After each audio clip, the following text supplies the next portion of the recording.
Bonjour à tous et bienvenue dans Hebdocom, votre émission média pub et com sur BFM Business. Et aujourd'hui, on va particulièrement s'intéresser aux répercussions de ce qui se passe en Israël depuis le week-end dernier sur nos sujets. Ça commence maintenant. Hebdocom saison 2 épisode 6, c'est parti.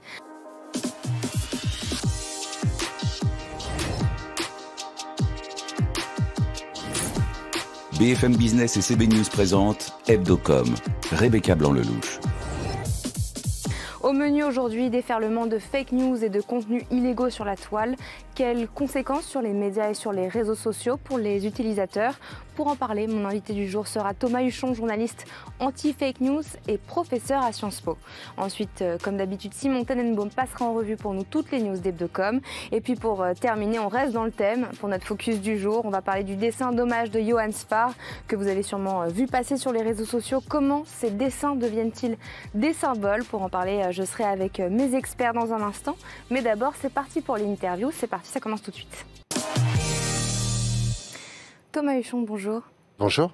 Merci d'être avec nous aujourd'hui dans Hebdocom. Vous êtes spécialiste anti-fake news, journaliste d'investigation et professeur à Sciences Po. On vous sollicite souvent pour démêler le vrai du faux. Et dans ce contexte de cauchemar en Israël depuis samedi, il se produit 3 phénomènes dans les médias et sur les réseaux sociaux. En 1, la désinformation. En 2, la diffusion de contenus ultra-violents. Et en 3, une guerre informationnelle quasiment inévitable. Elon Musk est particulièrement pointé du doigt depuis, on va y revenir après. Mais d'abord, comment, pour chacun de nous, peut-on faire pour démêler le vrai du faux? Est-ce que vous avez des trucs et astuces à nous donner? Le principal conseil qu'on peut donner à tous ceux qui nous regardent, c'est que la désinformation, ça marche avant tout dans l'immédiat. C'est-à-dire que la désinformation est un phénomène qui va se propager quand on ne prend pas le temps de réfléchir, on ne prend pas le temps d'avoir un tout petit peu de distance. Et ce phénomène va être hyper accentué, grosso modo, par la violence des contenus auxquels on va être exposé. Plus un contenu est violent, plus il mobilise la part émotionnelle de nos cerveaux et plus on a du mal à réfléchir. Donc, à se poser tout simplement la question, est-ce que c'est vrai, est-ce que c'est faux? Quelque part, avant même de se poser cette question-là, on est un peu forcé par nos émotions à répondre à une autre question qui est, est-ce que c'est horrible ou pas? C'est horrible, et donc comme c'est horrible, eh bien, va se mettre une deuxième mécanique assez terrible, on appelle ça les biais cognitifs, c'est la manière dont notre cerveau nous joue un peu des tours. Et bien grosso modo, on va plutôt chercher des arguments qui vont dans le sens de ce qu'on croit déjà un peu, plutôt que de remettre en question nos préjugés. Et donc dans une situation d'actualité très intense comme un conflit ou là en l'occurrence des actes terroristes et une réponse ultra-violente de l'État israélien, eh ben, on se retrouve pris dans un espèce d'horrible étau où nos cerveaux eh bien, sont à la fois victimes de toute cette désinformation qui circule, mais aussi de nos propres préjugés. Et dans cette horrible mécanique, eh ben, en réalité, la seule solution, c'est de reprendre du temps pour réfléchir. Donc prendre du temps pour réfléchir, se rendre compte aussi qu'on peut réagir un peu trop en amont et se méfier des contenus chauds. Effectivement, il faut se méfier des contenus chauds, il faut se méfier des contenus choquants, et il faut en même temps se méfier de ce qu'on a envie de croire. Hein, je crois qu'il y a une espèce de mécanique, il y a quelque chose de terrible à vivre dans un monde, comment dirais-je, où il y a autant de solutions technologiques à tous nos problèmes du quotidien, à constater que face à la désinformation, il n'y a pas de solution technique. Il n'y a pas d'algorithme, il n'y a pas de super machine à vérifier les infos. La seule vraie arme à notre disposition, c'est notre cerveau. Et notre cerveau, eh ben, il nous joue des tours, aussi bien qu'il nous apporte des solutions. Mais notre cerveau peut être aussi un petit peu influencé par les plateformes quand même. On va y revenir juste après. Déferlement de contenu ultra-violent donc, et de fausses infos depuis samedi. Et c'est X qui en est le principal diffuseur. Juste avant, on écoute les explications de Luc Chagnon, journaliste Tech & Co. C'était au micro de Frédéric Simotel. On savait que Elon Musk avait licencié la quasi-totalité des équipes de modération. On a un exemple criant des effets que ça a aujourd'hui. Depuis plusieurs jours, on voit on peut voir sur Twitter ou X des vidéos très violentes et qui sont visibles, qui restent visibles pendant plusieurs heures voire jours, sans aucun avertissement en fait pour l'utilisateur qui tomberait dessus par erreur. Vous savez, souvent il y a un filtre de modération qui dit attention contenu sensible. Là, il y a énormément de vidéos en ce moment qui n'ont pas cet avertissement-là. Et on a aussi des vidéos qui sont présentées de manière totalement mensongères en fait notamment pour générer de l'engagement. Par exemple, des vidéos de bombardement qui datent en fait de plusieurs semaines, voire mois, voire années sur Twitter. En fait, depuis donc l'abonnement Twitter Blue qui maintenant s'appelle X Premium, il suffit de payer pour mettre ces publications en avant et donc quelle que soit finalement la qualité de $. Puis il y a même Elon Musk qui participe à tout ça. C'est ça, il s'y est mis aussi. Alors hier, il me semble qui recommande des comptes donc qui ont des pratiques assez souvent critiquées en matière de vérification des informations. Dans la foulée, Thierry Breton, commissaire européen, a rappelé à l'ordre et a menacé Elon Musk dans une lettre sur X sur la diffusion de contenus illégaux, de sanctions et a menacé Elon Musk de manque de modération.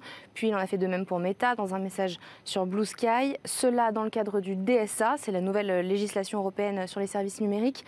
Quelles vont être les conséquences de ça, de ces déferlements de contenus violents, de ces propagandes, de ces fake news ? Dans un premier temps sur les utilisateurs, dans un second temps sur les plateformes et dans un troisième temps sur les annonceurs. C'est ce qui nous intéresse aussi dans Hebdocom.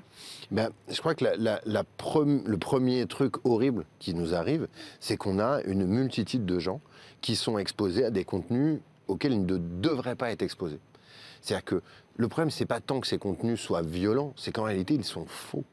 Et que quelque chose de faux, ça pose un problème. Vous parlez d'images ou de vidéos qui sont fausses, qui sont On parle d'images, on parle de vidéos, on parle de photos, on parle de soi-disant propos rapportés, on parle de montages qui sont faits un peu à la va-vite sur les réseaux sociaux. Et en fait, là, on est dans un truc qui est très problématique parce que ce conflit, le conflit israélo-palestinien, eh bien, il est déjà depuis des années gangréné par des théories du complot dans tous les sens. L'une des principales croyances complotistes, c'est que les Juifs dominent le monde en secret et qu'ils tirent les ficelles et qu'ils sont derrière à peu près toutes les choses horribles de notre planète.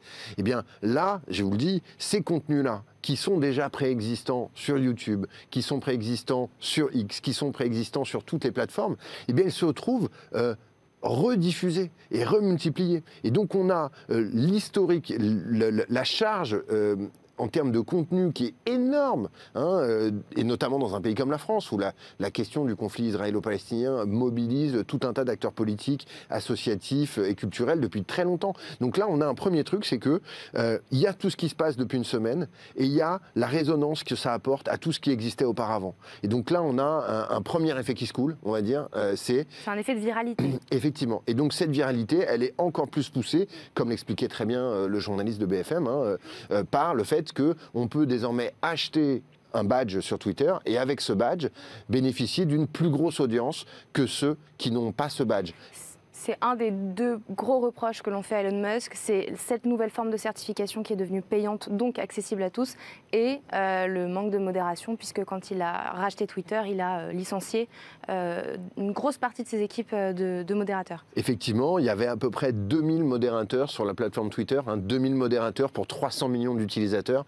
Déjà, ça posait un immense problème, parce qu'il n'y avait pas assez de modérateurs, et ça, c'est pré-Elon Musk. Depuis qu'Elon Musk est arrivé, on sait qu'il a licencié la moitié du staff de Twitter et que sur cette moitié, il y a énormément de modérateurs. Donc on manque réellement de modérateurs. Il y a un autre effet, c'est que en faisant en sorte qu'il y ait une certification payante, il a supprimé la certification historique sur Twitter. Qui bénéficiait de la certification historique sur Twitter? Des médias professionnels sérieux, des journalistes qui faisaient du fact-checking, c'est mon cas, et qui désormais ne bénéficient plus de cette certification. Et perdent en crédibilité. Et alors, c'est pas seulement qu'on perd en crédibilité, c'est pas seulement le problème de la crédibilité sur ces plateformes, c'est le problème de l'audience et de la visibilité. C'est-à-dire que quand vous aviez un compte certifié, automatiquement, ce que vous publiez était poussé en avant. Là, ça ne l'est plus du tout. Donc on a quoi? On a des désinformateurs professionnels qui payent très cher pour vous toucher avec des messages mensongers. Et on a en face de ça des médias professionnels ou des fact-checkers qui n'ont plus cette audience et qui se retrouvent complètement écrasés sous le flot de la désinformation. Ça, c'était le premier point que vous vouliez aborder. Le deuxième point, c'est qu'est-ce qui va se passer d'un point de vue de la régulation? Oui. Là, on est dans un premier cas d'école du DSA, le Digital Service Act, cette loi européenne qui est censée faire un peu le shérif dans le Far West numérique. Réguler les contenus. Effectivement, de réguler les contenus sur ces plateformes. Et bien là, on se retrouve dans un truc où on a Thierry Breton qui demande à Elon Musk de faire la preuve que Twitter, que X fait tous les efforts nécessaires demandé par le DSA dans le cadre de la modération des contenus. Et Musk dit, vous devez, vous, l'Union européenne, faire la preuve que nous, Twitter, ne faisons pas ce que la loi exige. Donc là, on a un nouveau champ de bataille, qui est le champ de bataille de la charge de la preuve. À qui va appartenir la charge de la preuve? Je vous le dis tout de suite. Si cette charge de la preuve retombe sur l'Union européenne, c'est terminé du DSA et de la régulation, parce qu'en réalité, les plateformes ne sont absolument pas transparentes et on ne pourra jamais savoir s'ils font ou pas ce que la loi exige. La seule manière de le savoir, c'est qu'ils soient obligés de nous dire ce qu'ils font. Et le troisième point, excusez-moi, que vous vouliez aborder, c'est effectivement... conséquence sur les annonceurs. Là, la conséquence sur les annonceurs, je crois qu'il y a quelque chose qu'on n'a pas suffisamment dit de la stratégie d'Elon Musk. Elon Musk, c'est pas un militant politique. Il a certainement des croyances, probablement même complotiste, et c'est pas très rassurant, mais c'est avant tout un businessman. C'est quelqu'un qui investit beaucoup d'argent dans une entreprise. Et il a eu une stratégie que nous, on a trouvé suicidaire en tant qu'observateurs, de faire par exemple revenir toute la frange d'extrême droite qui avait été bannie du réseau. Tous les comptes qui ont été bannis. Tous les comptes bannis, on pense à Donald Trump, mais on pense à tous les autres, Jordan Spencer, tous les masculinistes, les virilistes américains qui disaient des choses absolument immondes en termes de misogynie. Et parallèlement, supprimer des modérateurs. Et on supprime les modérateurs dans le même temps. Mais quelle est l'ambition de Musk? L'ambition de Musk, c'est que X soit le lieu de la conversation. Si vous avez un pan de l'échiquier politique, en l'occurrence l'extrême droite, complotiste, radicale, antisémite, qui est exclu de la plateforme, eh bien, votre plateforme n'est plus le lieu de la conversation. Et donc, je crois qu'il y avait un choix... Donc, c'est ce qu'il a prôné, en fait. Musk a voulu... C'est son argument. On a vu ça comme une volonté politique de Musk, parce que en même temps, il partageait des contenus complotistes ou d'extrême droite lui-même sur la plateforme. Mais je crois qu'il y a aussi une logique économique à refaire de Twitter le lieu de la conversation, quel qu'en soit le prix à payer en termes de circulation de contenus faux, de contenus violents, de contenus racistes, de contenus antisémites. Et là, depuis une semaine, franchement, c'est hallucinant. Et alors, est-ce que depuis une semaine, il y a eu des contenus, des deepfakes, des faux contenus créés par l'intelligence artificielle, comme il peut y avoir, comme vous me le disiez, depuis la guerre en Ukraine? Alors, j'ai l'impression qu'on n'a pas encore assisté à ce déferlement de fausses images. On voit des choses vraies sorties de leur contexte, on voit des choses vraies mais partiellement, et donc on ne peut pas se faire vraiment son opinion là-dessus. On voit des choses ultra violentes. On n'a pas l'impression qu'il y a derrière les campagnes, par exemple, du Hamas sur les réseaux sociaux, une ingénierie technique comme il y avait au moment de l'élection de Donald Trump, dans l'Internet Research Agency, cette ferme à trolls de Vladimir Poutine à Saint-Pétersbourg, qui était aussi pilotée par Evgeny Prigojine à l'époque. Et donc, j'ai l'impression qu'on est encore sur une forme de désinformation 1.0 de la part du Hamas, c'est-à-dire on filme des choses absolument odieuses, on les diffuse sur les réseaux, mais on n'est pas encore au moment où on fabrique des choses sciemment, volontairement fausses. Il y a peut-être une question de moyens. Ça coûte très cher de fabriquer tout ça. Il y a une question peut-être technique, c'est peut-être un peu difficile, mais je pense que les conflits récents nous ont montré qu'il n'y aurait pas longtemps à attendre avant de voir des faux contenus, des faux discours de Benjamin Netanyahou ou de personnes de l'autorité palestinienne à qui on va faire dire n'importe quoi pour semer la haine, la discorde et la violence. Dans la deuxième partie de cette émission, tout à l'heure, on va parler des dessins d'hommage, notamment celui de Johann Sfar, qui a fait le tour de la toile et notamment des stories Instagram. Comment est-ce que vous expliquez cet engouement et ce nombre de repartages qu'il y a eu de ce dessin ?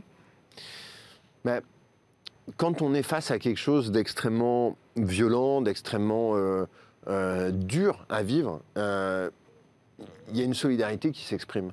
Et je crois qu'il y a une mécanique qui est propre aux êtres humains et qui explique que les réseaux fonctionnent bien. La deuxième chose qu'aime le plus un être humain après vivre des expériences, c'est les partager.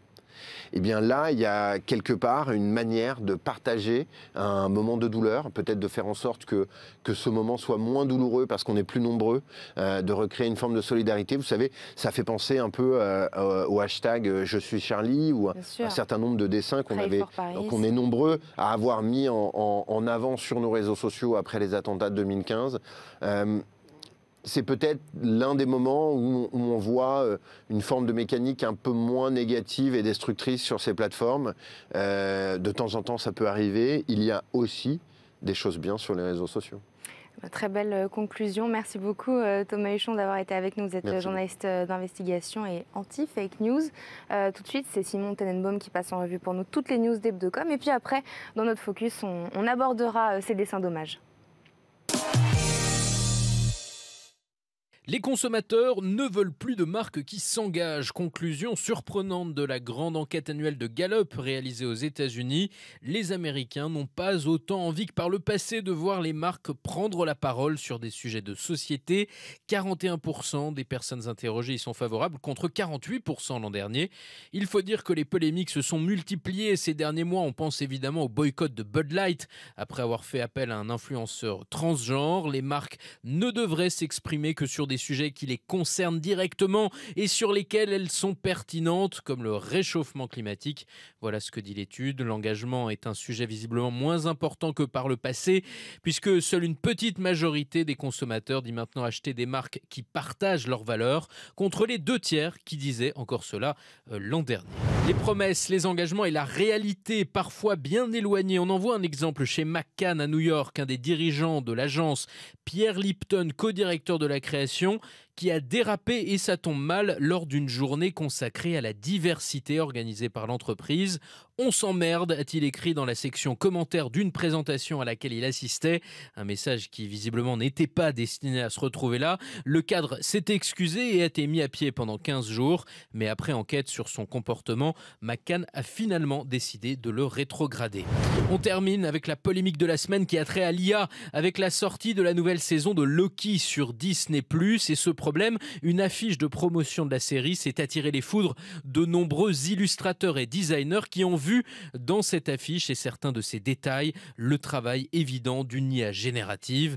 Disney a démenti, mais l'origine d'une des images utilisées pour concevoir l'illustration venue d'une base pourrait avoir des origines douteuses dans le cerveau d'une machine sans que la traçabilité soit bien claire. Comme quoi, il faut redoubler de vigilance dans cette période mouvementée pour les industries créatives. Cela veut dire « Nous vivrons ». C'est le dessin de Johan Sfar en hommage aux victimes israéliennes posté sur Instagram dans la foulée de l'attaque par le Hamas. Ce dessin a fait le tour de la toile et particulièrement celui des stories Instagram depuis.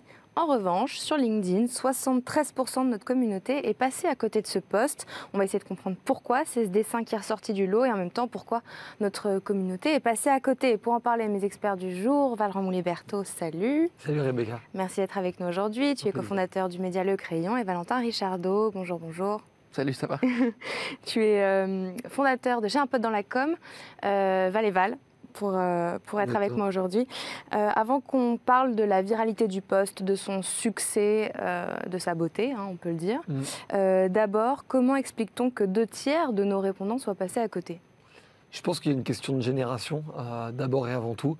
Certes, les réseaux sociaux se sont quand même massifiés auprès de la génération qui n'est pas née avec, mais le réseau social qui a le plus conquis, on va dire les plus de 35 ans, ça reste LinkedIn. Donc je pense que Instagram garde quand même une audience extrêmement jeune, même si Johan Sfar lui-même a plus de 35 ans. C'est ce que j'allais dire. Donc en fait, c'est pas toujours le cas, mais ça reste quelque chose. Moi, je prends juste l'exemple de mes parents. Mes 2 parents sont sur LinkedIn, leurs amis sont sur LinkedIn. Très peu d'entre eux et mes parents aussi sont sur Instagram. En tout cas, ils y passent un temps qui est ridicule, ce qui explique probablement pourquoi le message est moins passé. Et si jamais c'est intéressant de voir si Johan Sfar l'avait publié sur LinkedIn, si jamais justement ça aurait touché d'autres cibles. Oui, non, c'est ça. Je pense que c'est générationnel aussi. C'est la plateforme qui veut ça et ton sondage l'a assez bien montré. Il y a aussi le côté, effectivement, comparé à d'autres événements que nous, on a pu vivre sur le sol français, il y a eu peut-être une distance en termes de timing. Donc peut-être qu'il va remonter beaucoup plus cette semaine, on va en parler beaucoup plus avec les reviews, notamment que vous allez faire de votre côté. Il va peut-être reprendre un peu de force et de visibilité peut-être en posteriori plutôt qu'à chaud. Mais ce qui est intéressant, je trouve, de noter, c'est qu'on peut peut-être se poser la question de est-ce que les utilisateurs de LinkedIn n'ont pas Instagram, en fait, globalement ? Alors, ne pas l'avoir, c'est une chose. Je pense que beaucoup de gens se sont inscrits. Et d'ailleurs, tous les trois, je pense qu'on a Facebook. Est-ce qu'on y passe beaucoup de temps ? En vrai, aujourd'hui, assez peu. Non. Mais on l'a quand même. Et je trouve que c'est plutôt ce paradigme-là qu'il y a pour l'ancienne génération. Et ce qu'on dit sur toutes les anciennes publications Instagram qui avaient fait grand bruit, donc Stand with Ukraine, Pray for Paris, Je suis Charlie, on oublie en fait le bruit médiatique et des commentaires qui en fait donnent énormément d'impact et de viralité à la publication en elle-même, ce qui aujourd'hui pour le cas de Johann Sfar n'a pas encore été le cas. Aujourd'hui, nous, on la commente. Probablement que beaucoup de gens ont commencé à la commenter et continueront de la commenter. Et c'est aussi comme ça que ça va faire la boucle de viralité globale, c'est-à-dire un émetteur fort et après, derrière, des personnes qui commentent et qui relayent pour expliquer, donner leur avis, être d'accord, être pas d'accord. Et c'est ce qui généralement fait, en fait, 70-80% de la viralité d'une publication sur un réseau social. C'est le commentaire qu'on en fait ailleurs. Plus que le buzz de départ. Exactement. Comme tu dis, Johann Sfar a fait le tour des plateaux télé depuis pour commenter l'attaque en elle-même, mais aussi pour commenter son œuvre, pour dénoncer le terrorisme et le manque de solidarité de certains. Pour vous, quels sont si on prend que le dessin, si on prend que le post Instagram en lui-même, quelles sont les raisons de cet engouement, Valentin? C'est assez simple, hein. Enfin c'est assez simple. L'engouement il est dû à une crise qui a touché pas mal de monde et qui va nous impacter encore et plus largement d'un point de vue géopolitique dans les semaines qui vont arriver, voire les mois. Donc ça a pris un engouement dans le sens déjà il y a un style, il y a une patte, c'est un artiste qui l'a fait. Ça c'est toujours ce qui amène un peu la différence. C'est plus engageant qu'un Stand with Ukraine parce que c'est juste des couleurs, enfin c'est juste du jaune et du bleu. Là c'est stylisé, il y a une mécanique créative et les gens sont sensibles à ça. Et il y a aussi le sujet de l'algo qui a plus ou moins poussé, donc en fonction des gens que tu suis, en fonction de tes habitudes de conso aussi, parce qu'aujourd'hui l'algorithme Instagram il a bien changé par rapport, ne serait-ce qu'à l'époque du début de la guerre en Ukraine, et encore plus par rapport à du Charlie ou autre. Voilà. Complètement. Moi, je pense qu'il y a 3-4... Est-ce qu'il n'y a pas un effet de timing aussi? Pardon de te couper, mais c'est la réactivité de Johann Sfar. C'est ce que j'allais dire, en fait. Je pense que si jamais, en tout cas, si quelqu'un regarde et a envie de devenir le prochain Johann Sfar ou Raphaël Glucksmann de ce genre de publication, première chose, c'est le timing. Il faut shooter très vite et il faut shooter le premier. La deuxième chose, c'est le visuel. Il faut que ce soit mémorable. Il y a quelque chose d'extraordinaire chez Johann Sfar, c'est que les couleurs qu'il a utilisées sont les couleurs du drapeau de l'Israël, même si ce n'est pas le drapeau en lui-même. Ce qui permet quand même d'avoir un effet visuel qui rappelle le sujet. La troisième chose, c'est la simplicité. Il faut que le message puisse être compris très basiquement pour que n'importe qui, même la personne la plus petite en taille, en âge je veux dire, mais la personne la plus petite, la plus grande en expérience, puisse s'unir derrière un message. Et la dernière chose, c'est le fond, c'est-à-dire ce qu'on va essayer d'inculquer derrière. Je suis Charlie voulait dire je suis pour la liberté d'expression. Stand with Ukraine voulait dire je me tiens debout avec les Ukrainiens sur le front, et nous vivrons veut dire on échappera à la mort, en tout cas de celle des terroristes. Et c'est comme ça qu'on réussit à créer la mécanique d'un post viral dans ce genre de moment. Donc un message fort, des belles couleurs, un artiste derrière, mais maintenant si on dézoome un peu et qu'on va plus loin dans le temps, comment un dessin, une calligraphie, puisque c'est une calligraphie, devient un symbole? Je pense que c'est par rapport aussi aux gens qui vont le porter. On l'a vu à d'autres événements aussi troubles qu'on a pu avoir sur notre sol. Ça va aussi être les gens qui vont le porter. Ça va être le fait que nous, on en parle aujourd'hui aussi, qui va faire que ça fonctionne. Et encore une fois, le côté artistique rend la mécanique beaucoup plus engageante. Si c'était juste une photo, les photos marchent beaucoup aussi. On l'a vu sur différents magazines papier qui publient des photos qui sont très impactantes. Mais on a tendance à un peu oublier parce que l'horreur, on la voit partout. Donc plus ou moins horrible, on le voit. Et une photo, elle s'en va. Là, c'est un dessin, c'est une création unique, c'est quelque chose qui a été fait, entre guillemets, sur mesure. Donc ça peut l'expliquer aussi par ce biais-là. Je pense qu'on peut le dupliquer sur plusieurs formats, sur plusieurs supports. Ça peut être un post Instagram, mais ça peut être un tableau, ça peut être un t-shirt, ça peut être une banderole pendant une manifestation. Et je pense que la duplicabilité de ces photos et de ces posts-là est une énorme raison de sa propagation. Parce qu'en fait, il y a un système très simple qui est le coût, le revenu social du partage. Et en fait, c'est à quel point ça va nous coûter ou ça va nous rapporter socialement de partager une information ou un contenu. Si jamais on partage un contenu comme celui-là, ça va être censé agrandir notre vertu ou en tout cas notre courage pour montrer le soutien qu'on a aux Israéliens qui vivent ce drame. À l'inverse, le coût social du partage, ça va être le fait de partager quelque chose qui va être très clivant et qui va au contraire nous mettre dans l'embarras. Et ce coût revenu social du partage, plus le dessin est duplicable, plus c'est facile de pouvoir le faire partout. Mais je pense que sur le moment, personne ne se pose la question. Enfin, en tout cas, moi, personnellement, quand je l'ai fait, je ne me suis pas dit qu'est-ce que ça va me rapporter. En fait, on le fait un peu par réflexe, par besoin d'être solidaire. Je suis complètement d'accord, mais la réalité, c'est que sur les Ouïghours, par exemple, il y a beaucoup de questions qui peuvent se poser sur la volonté, on va dire, de signalement de vertu qu'ont eu les gens sur les Ouïghours, où beaucoup de gens ont condamné ce qui se passait aux Ouïghours, et tu les voyais, moi je le dis parce que j'en ai vu, 6 mois après, des gens portaient littéralement les marques qui étaient mises en cause dans les affaires des Ouïghours. Donc soit ils ont partagé, ils ne se sont pas renseignés, dans ce cas-là c'est naïf, soit ils étaient parfaitement au courant, et ils l'ont quand même fait parce qu'en fait il s'était passé autre chose. Donc c'est pour dire qu'il y a quand même aussi ce sujet de la valorisation, ou à l'inverse de la dévalorisation, parce qu'il peut y avoir au contraire beaucoup d'influenceurs qui ont eu le courage de partager ces posts sur Israël, alors même que c'est quand même un sujet clivant, et qu'ils l'ont fait parce que ça leur paraissait important. Et que ça leur tenait à cœur. Exactement, on prend l'exemple de Arthur, qui a quand même pris des risques de son image pour justement monter au créneau sur ce sujet-là. Ça crée un biais aussi, parce que le fait qu'il y ait le post sur le compte du créateur, c'est une raison de le partager, mais il y a aussi le biais qui est créé lorsque c'est quelqu'un que tu suis, ou quelqu'un que tu aimes bien, ou un créateur que tu aimes bien, ou un influenceur que tu aimes bien, ou un artiste que tu aimes bien. Il y a ce biais-là, il l'a partagé, du coup moi je suis proche de lui, ou en voulant me rapprocher de lui, je vais le partager aussi. Donc ok, c'est pour la cause plus globale, mais il y a aussi le côté, ok, je suis en raccord avec les valeurs de ce mec, ou de cette fille, parce que ça me parle, du coup je vais aussi être engagé. Et c'est ça qui accélère aussi la mécanique. C'est pour ça que beaucoup se sont plaints que ça ne prenne pas assez d'essor, parce que le poste en lui-même, il est très bien, mais ce qui lui donne vraiment de la force, c'est les créateurs et c'est les personnalités qui s'en emparent. Et on l'a vu tout de suite avec Charlie, ça a tout de suite été repris par des grands noms. Donc là, et c'est aussi pour ça que les créateurs de contenu ou les personnalités qui le reprennent, on peut faire du x5, x10 en termes de perf. Et je terminerai juste sur un point, aussi parfois les plateformes se saisissent du sujet, comme Pray for Paris ou Je suis Charlie, où notamment Facebook avait permis de modifier sa photo de profil pour rendre hommage et envoyer du soutien. C'est aussi un outil incroyablement efficace de communication pour Meta parce qu'il se range du bon côté, mais aussi pour le sujet de se propager très largement parce que c'est vraiment mis à n'importe qui derrière son écran quand on débarque sur la plateforme. Donc c'est un peu gagnant-gagnant pour tout le monde finalement, même si évidemment ça part d'une intention très émotionnelle. Exactement, et c'est pas parce que, et c'est important de comprendre que c'est pas parce que c'est émotionnel et que ça apporte ou que ça coûte quelque chose que les deux ne peuvent pas être liés et ne sont pas des dilemmes en fait intérieurs. Ça peut très bien nous coûter et on le fait quand même parce qu'on est émotionnel. On peut très bien être émotionnel, mais on le fait et il se trouve que ça nous rapporte. Voilà, les choses sont une globalité. C'est très compliqué de les prendre juste à part. Et juste pour terminer, est-ce que vous avez repéré des points communs entre les dessins de symboles qu'on connaît, Je suis Charlie, Pray for Paris, avec celui-ci, ou pas du tout? Est-ce qu'il y a une règle ou est-ce qu'il n'y en a pas? Moi, le point commun que je peux tout de suite voir, c'est l'engagement que ça crée et le fait que ce soit basé sur l'émotionnel et qu'on a eu un truc très à chaud, très vif et très rapide, ce qui fait aussi que ça marche. Donc ça va être le liant. Maintenant, la question, c'est de voir comment ça va durer dans la durée, comment on peut continuer à le faire vivre et est-ce qu'il va être aussi puissant, à l'instar d'un Je suis Charlie ou de la photo avec le stylo, etc. Est-ce que ça va durer dans le temps à ce même niveau-là? Donc ça, c'est la question qu'on va se poser. Mais ce qui est en commun, c'est l'aspect émotionnel fort, rapide et viral en termes de pic. Parfois, ça redescend, ça remonte. Là, aujourd'hui, on est encore en montée. Donc, c'est ça qu'on peut peut-être retrouver au début. Ouais. Complètement. Moi, je le trouve très original, pour le coup, sur la forme, par rapport au précédent qui avait été illustré, parce qu'il est beaucoup plus artistique que les précédents. En revanche, je trouve qu'il y a toujours effectivement cette mécanique du symbole. Je suis Charlie, c'était écrit à la mine de crayon, et j'en sais quelque chose, parce que mon média s'appelle du même nom aussi dans cette démarche de liberté d'expression.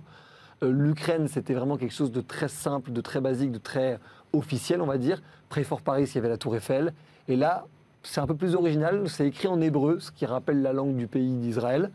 Donc c'est assez efficace pour le coup. Et surtout assez original. Donc moi, pour le coup, je salue aussi quand même l'initiative créative parce que je trouve que c'est important aussi de renouveler les codes pour que les gens ne se lassent pas et qu'on ne fasse pas non plus, on va dire, des mécaniques de viralité pensées pour des choses qui sont quand même à la base des réactions émotionnelles très tristes et dramatiques. On peut en effet, pour terminer l'émission, saluer Johan Sfar pour son talent et pour cette calligraphie, cette très belle calligraphie. C'est la fin de cette émission. Merci à tous de nous avoir suivis. Rendez-vous semaine prochaine, même heure, même endroit, mais évidemment partout en replay, télé et podcast. Et comme chaque semaine, on termine cette émission par notre campagne Chouchou qu'on a sélectionnée avec CB News. Et cette semaine, c'est un chiffre qui fait froid dans le dos également. Un chiffre du secrétariat de l'État à l'enfance. Toutes les 3 minutes, un enfant est victime d'inceste, de viol ou d'agression sexuelle. Je vous laisse avec ce film qui s'appelle C'est un secret. Il est signé de l'agence Madame Bovary avec Pascal Couvry à la création et Hervé Plumet à la réalisation. Très très bon week-end sur BFM Business. Il m'a dit, c'est nos 3 petits secrets, rien qu'à nous 2. Il est venu dans ma chambre, il m'a dit qu'on pouvait faire des trucs de grands tous les 2. Ce soir, c'est lui qui vient me garder. Mais j'ai pas très envie. Mais je peux pas le dire. C'est un secret. Toutes les 3 minutes, un enfant est victime d'inceste, de viol ou d'agression sexuelle. Au moindre doute, appelez le 119.